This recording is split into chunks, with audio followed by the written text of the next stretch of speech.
पंजाब की वज़ीर इत्तलात साहिबा अज़मा बुखारी साहिबा, मुझे बड़े अफसोस के साथ कहना पड़ा है, आज उन्होंने एक बयान दिया।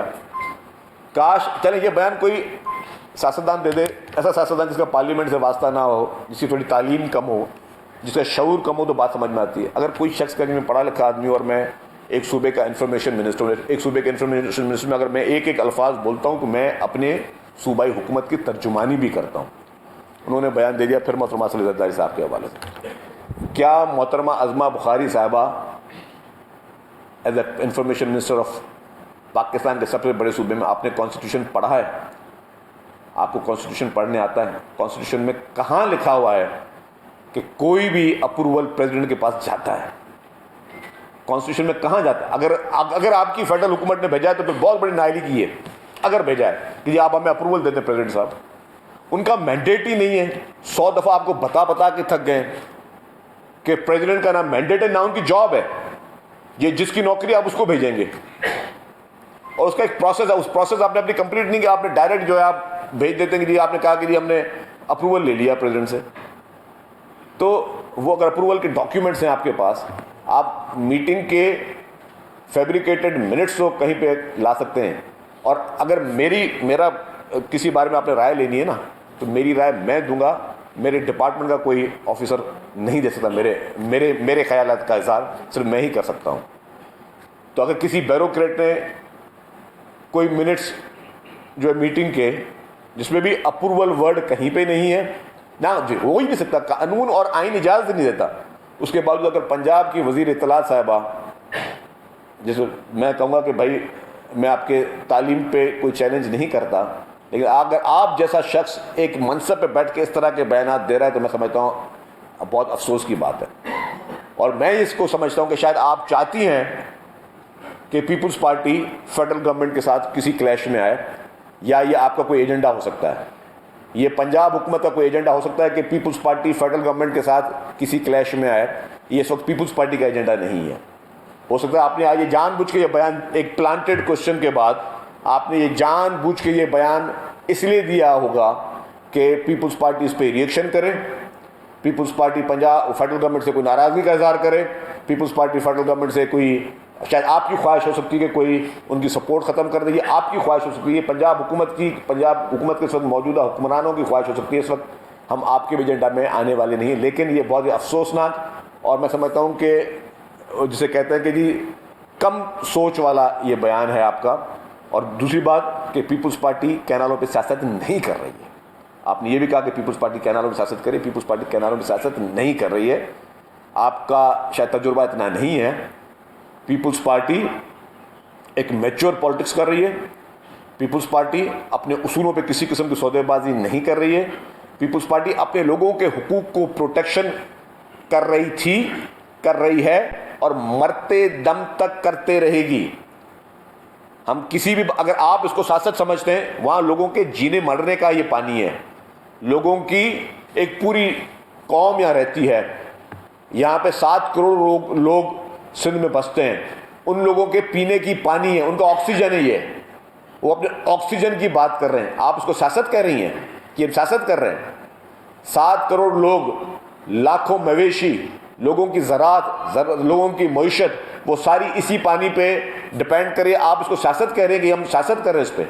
मैं समझता हूँ कि बहुत ही अफसोसनाक स्टेटमेंट है ये।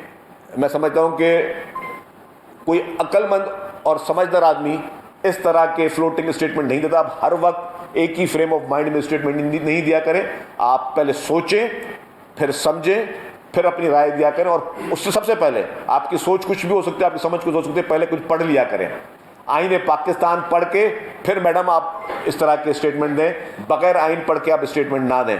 और अगर आपके कोई इशूज़ हैं फेडरल गवर्नमेंट के साथ तो मेहरबानी करके वो अपने घर पे सेटल करें। उनको किसी इस तरह से आपके सामने ना लेके आएँ कि जो है उससे कोई कन्फ्यूजन पैदा हो।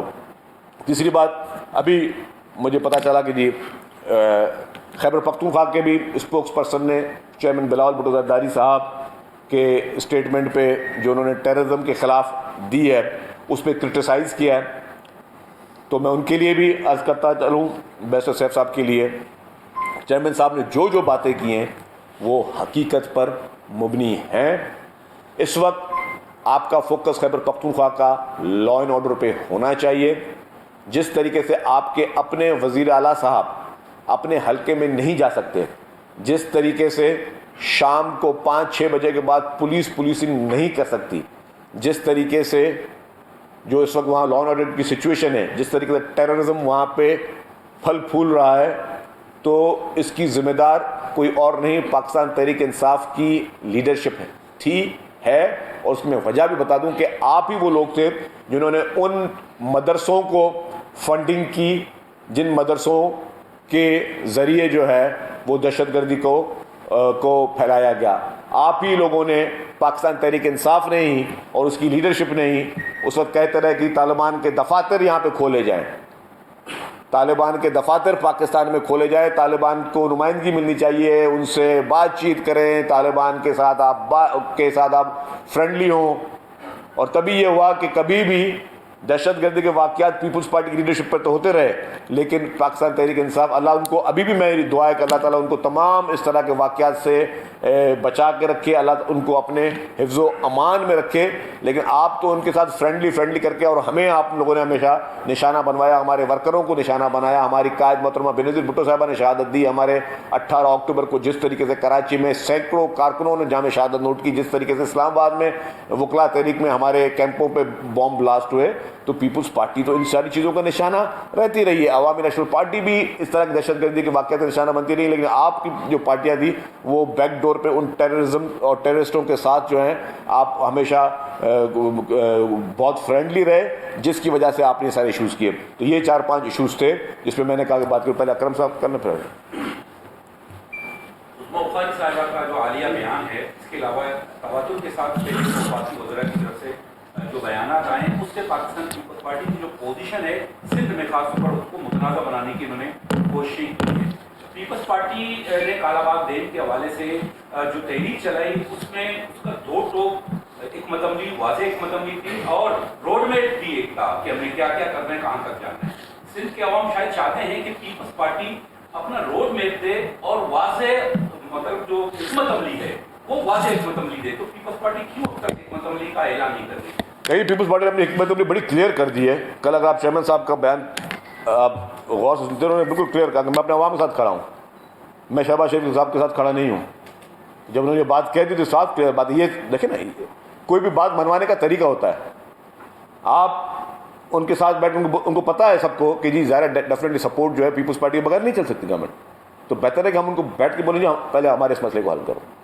चाहे डेवलपमेंट स्कीम्स हो जो सूबे को हक मिलना चाहिए, चाहे सखर हैदराबाद का मोटरवे हो, चाहे जो नई PSDB बननी हो, चाहे पंजाब की PSDB बननी हो, वहाँ पे साउथ पंजाब के जो इशूज़ हैं, चाहे खैबर पख्तूनख्वा के इशूज़ हों, चाहे बलूचिस्तान के इशूज़ हों, हम सब आप, उन्होंने कहा हम बजट में आपको सपोर्ट तब करेंगे जब आप PSDB भी हमारे साथ बैठ के बनाएंगे।